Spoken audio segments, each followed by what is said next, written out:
ஆண்டவர் பேர்ல, அவருடைய வார்த்தையில அப்படிப்பட்ட நம்பிக்கை என் இருதயத்தை, என் சிந்தையை, என் வாயை நிரப்ப வேண்டும். என் வாயின் வார்த்தைகள்ல அது வெளிப்பட வேண்டும் என்று சொல்லி நாம் பார்க்கிறோம். நம்மளை பிரித்து வைக்காத ஒன்றாய் இருந்தால் நம் பேச்சுல பிரயோஜனம் இல்லை. மற்றவர்கள் பெருமையை பேசுறாங்களா, நீங்க தாழ்மையை பேசுங்க. மற்றவர்கள் கோபத்தை பேசுறாங்களா, நீங்க மன்னிப்பை பேசுங்க. மற்றவர்கள் கலகத்தை பேசுறாங்களா, நீங்க சமாதானத்தை பேசுங்க.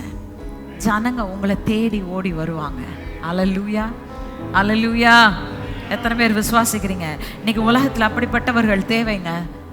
நீங்க பெரிய ஊழியம் செய்யலனாலும் பரவாயில்ல, நீங்க வித்தியாசமானவர்களாய் இந்த உலகத்தில் இருப்பீர்கள் என்று சொன்னால், உலகம் உங்களுடைய வெளிச்சத்தின் இடத்திற்கு ஓடி வந்து உங்களை கேட்டு புடுங்கி எடுத்து உங்கள்கிட்ட இருந்து கிறிஸ்துவை பெற்றுக்கொண்டு செல்லும்.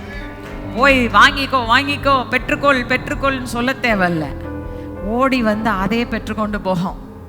உங்ககிட்ட இருக்கிற இயேசு எனக்கு வேணும்பா, ஏன்னா நீ வித்தியாசமானவனா இருக்கிற, வித்தியாசமானவளா இருக்கிற அப்படின்னு சொல்லி உலகம் நம்மை பார்த்து என்றைக்கு சொல்லுகிறதோ அன்றைக்கு தான் உம்முடைய நாமம் பரிசுத்தப்படுவதாக என்பதற்கு எந்த அர்த்தமும் இருக்கு. அல்லேலூயா.